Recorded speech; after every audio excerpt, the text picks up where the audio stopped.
J'étais effectivement pendant 30 ans enseignant dans une haute école en Belgique. J'ai enseigné les mathématiques de la finance, les mathématiques de l'actuariat, les mathématiques de l'assurance.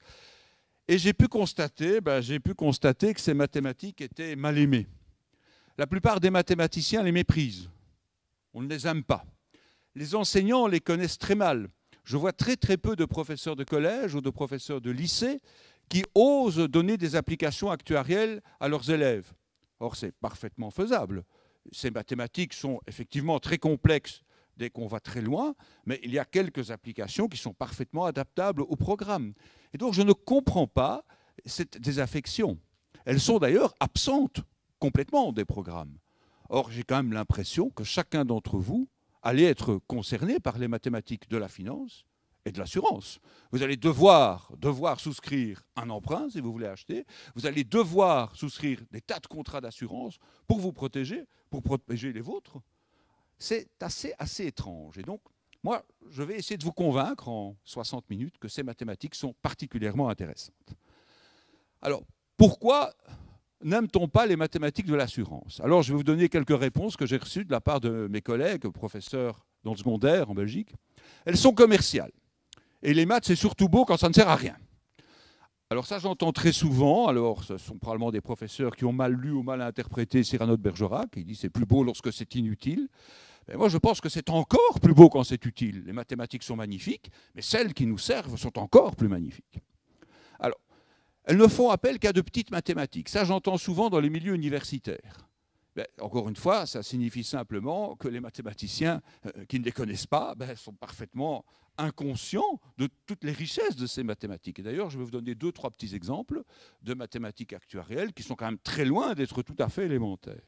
Alors, elles n'ouvrent aucun champ de recherche fondamentale. Ça, j'ai encore entendu il y a 2 semaines, lorsque j'ai clôturé la mise en page d'un ouvrage consacré à ces mathématiques, où l'une des personnes dans l'équipe me dit « mais ce sont des petites mathématiques et vraiment, il n'y a aucun champ de recherche ». Je lui dis « écoute, tu regardes l'article page un tel, tu vas le lire et tu vas voir que c'est pas vrai du tout ». Alors, ce que j'entends aussi très souvent, c'est qu'elles sont formelles, elles sont techniques et qu'elles ne procurent aucun plaisir. On n'a absolument aucune joie à résoudre les problèmes actuariels. Tout est technique, tout est effectivement rédigé une fois pour toutes. Il est vrai que lorsque j'ai commencé à faire de l'actuariat il y a 40 ans, il y a 40 ans, les mathématiques actuarielles étaient relativement vides de sens. Elles étaient très formelles. Mais ça a changé. En 40 ans, le monde a changé. Le monde de la finance, le monde de l'assurance a changé. Et c'est plus du tout vrai. Alors, le pire du pire, 2008, quand un ministre français accuse carrément les mathématiciens de la finance de crimes contre l'humanité.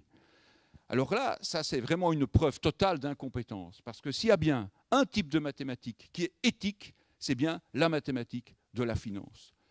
Toute personne qui vous prétend le contraire ne la connaît pas. Et je me fais fort de vous le montrer.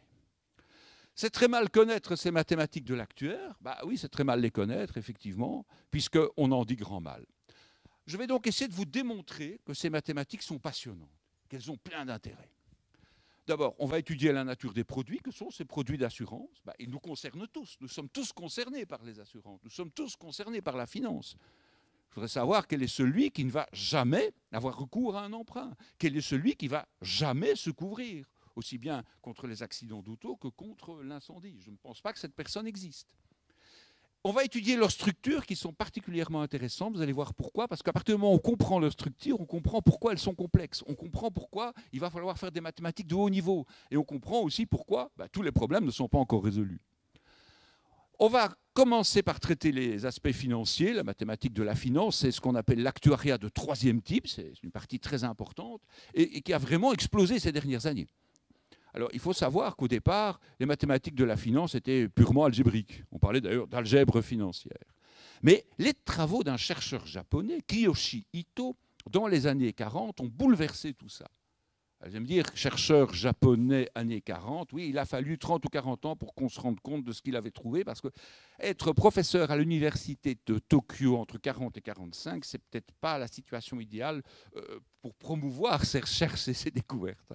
Et donc, il a fallu attendre les années 70, 70, puisque je suis belge, les années 70, 70, pour qu'on commence à se rendre compte de l'intérêt des travaux de Kiyoshi Ito et qu'on commence à modifier les structures même de la finance et les structures de l'assurance. Jusque-là, les modèles étaient les modèles américains, Capital Asset Pricing Model, où on essayait de maximiser le profit. L'idée, c'était gagnons beaucoup d'argent.